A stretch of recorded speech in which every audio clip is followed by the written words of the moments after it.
శ్రీమతి నమః. ఇప్పుడే అఖండ సినిమా చూసొచ్చాం, చాలా బాగుంది, అద్భుతంగా ఉంది సినిమా. అందులో సినిమా మొదటే మన భారతదేశ ఔన్నత్యం గురించి ఒక విలన్ చెప్తాడు. ఆ విలన్ చేత చెప్పించారు ఆ బోయపాటి గారు.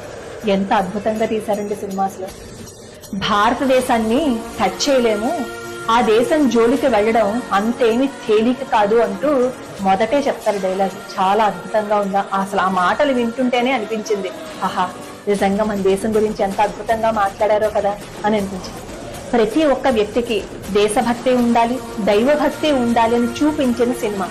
నిజంగానే కష్టం వచ్చినప్పుడు, ఈ దేశానికి ఏదైనా ఆపద ఏర్పడినప్పుడు భగవంతుడు వస్తాడు అని చూపించిన సినిమా. ఇలాంటి సంఘటనలు ఎన్నో ఉన్నాయి. మన దేశానికి గ్లాని ఏర్పడినప్పుడు భగవత్ స్వరూపంలో ఏదో ఒక శక్తి వచ్చి మన భారతదేశాన్ని రక్షించిన ఠాకలాలు ఎన్నో ఉన్నాయి. గాల్లో ఎగరగలరా అంటూ కొంతమంది లాజిక్లు పీకుతారు. ఈ స్పైడర్ మ్యాన్లు, ఈ సినిమాలు చూసాంగా, ఈ సినిమాలు చూసి ఆ వేషాలు కూడా మనం మన పిల్లల చేత వేయించాం కదా, అవి సాధ్యమైనప్పుడు ఇది సాధ్యం కాదా? మన దేశంలో ఉంది, మంత్రాలు తంత్రాలు మన దేశంలో ఉన్నాయి. దుష్టశక్తి ఏ విధంగా అయితే ఉందో దైవ శక్తి కూడా అదే ఉంది. దుష్టశక్తిని ఖచ్చితంగా దైవ